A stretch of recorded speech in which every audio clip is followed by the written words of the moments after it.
Bonjour, ici Marine du blog marinecast.com. Se recentrer sur l'essentiel est important pour être heureux, pour ne pas se tromper de chemin.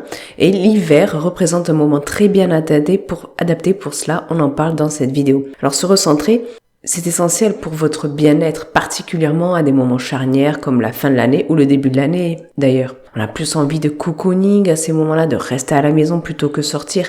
Et se recentrer consiste à mettre le focus sur notre axe, sur notre cœur, et donc sur l'essentiel, sur le nécessaire.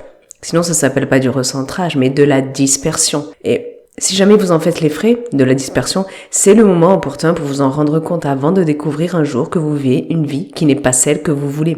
Et si d'ailleurs c'est votre cas, j'ai fait une vidéo sur comment s'en sortir lorsque votre vie n'est pas celle que vous voulez. Vous avez le lien dans la description sous la vidéo podcast. Je vous mettrai aussi à cet endroit-là les autres vidéos podcast complémentaires à des sujets que je vais aborder ici pour pas alourdir cette vidéo podcast. Vous pouvez justement les compléter, creuser ces sujets-là en cliquant sous la vidéo dans la description. Donc, les premières étapes pour se recentrer consiste à mettre le doigt sur vous, sur votre cœur, sur qui vous êtes et ce que vous voulez réellement pour être heureux, ce qui vous fait du sens pour vous. C'est vraiment important de vivre une vie qui a du sens pour vous. Donc prenez quelques instants pour réviser ou déterminer, si ce n'est pas déjà fait, vos valeurs, mais également ce qui est important pour vous dans les différents domaines de votre vie.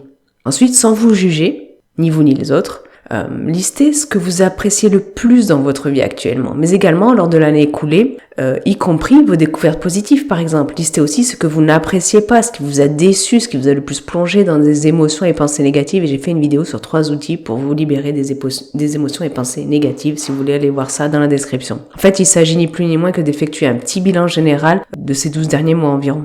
Le tout, c'est de savoir si vous êtes globalement sur la bonne voie ou si la direction que vous prenez n'est pas la bonne.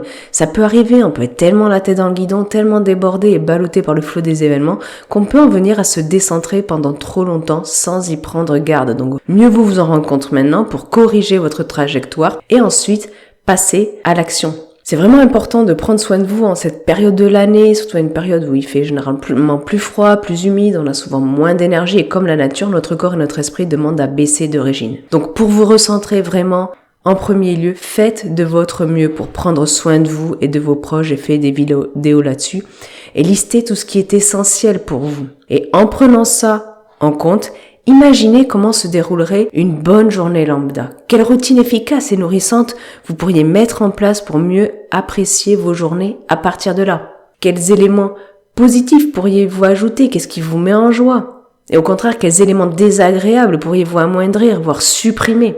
Comment pourriez-vous prendre mieux soin de votre corps, de votre esprit, de vos relations, de votre environnement? Comment le désencombrer justement votre environnement, simplifier votre quotidien, faciliter votre vie pour laisser place à la respiration, au changement? Quelles sont les choses dont vous pourriez vous débarrasser? Diminuer en quantité, y compris à la maison, au travail, dans vos relations. Comment pourriez-vous aussi peut-être vivre avec moins pour être plus serein? Procéder étape par étape ou d'un coup, en fait, en fonction de votre caractère, de votre énergie du moment, du domaine concerné, parce qu'il y a des choses, des fois, c'est préférable de tout faire d'un coup, de tout changer d'un coup, et puis d'autres fois, dans d'autres domaines, eh bien, il vaut mieux y aller petit à petit pour que les ancrages soient vraiment durables. Et pas juste que ça dure un jour ou deux, quoi. C'est important de faire régulièrement le point et d'éventuellement ajuster pour vraiment savoir si vous suivez la bonne direction, pour vraiment tendre vers le changement que vous souhaitez. Et n'oubliez pas que vous êtes responsable de votre vie. Alors n'hésitez pas, vraiment n'hésitez pas à utiliser un petit mot puissant. Non. Non, c'est un mot puissant que vous pouvez utiliser, que vous devez utiliser lorsque vous êtes responsable de votre vie. Au besoin, améliorez votre estime personnelle. J'ai fait une vidéo sur 6 signes qui vous indiquent si votre estime personnelle est trop basse. Vous la retrouvez dans la description sous la vidéo, tout comme un lien vers mon livre dédié à l'estime de soi que je vous offre avec plaisir. Il est gratuit, vous pouvez le télécharger. Si ça peut vous aider, j'en serais particulièrement ravie. Donc oui, vous pouvez améliorer votre estime personnelle si elle est trop basse, si vous êtes notamment trop sensible au regard des autres, les autres qui n'ont pas à décider de votre vie pour vous. Vraiment, se recentrer sur l'essentiel régulièrement est essentiel pour votre équilibre, pour votre bien-être et pour celui de vos proches également. Et vous, dites-moi dans les commentaires ci-dessous, sur quoi allez-vous vous concentrer en premier pour vous recentrer, pour passer à l'action ? partagez ça dans les commentaires ci-dessous. Si vous avez aimé cette vidéo podcast, cliquez sur le pouce en l'air présent juste en bas à droite. Ça m'encourage, ça aide surtout à faire connaître cette vidéo. N'hésitez pas à la partager d'ailleurs. Quand vous mettez un clic sur le pouce, eh bien ça aide au niveau des algorithmes, tout ça. C'est comme ça que ça marche. Et puis sur ce, je vous souhaite une excellente journée. Soyez vous-même et prenez soin de vous.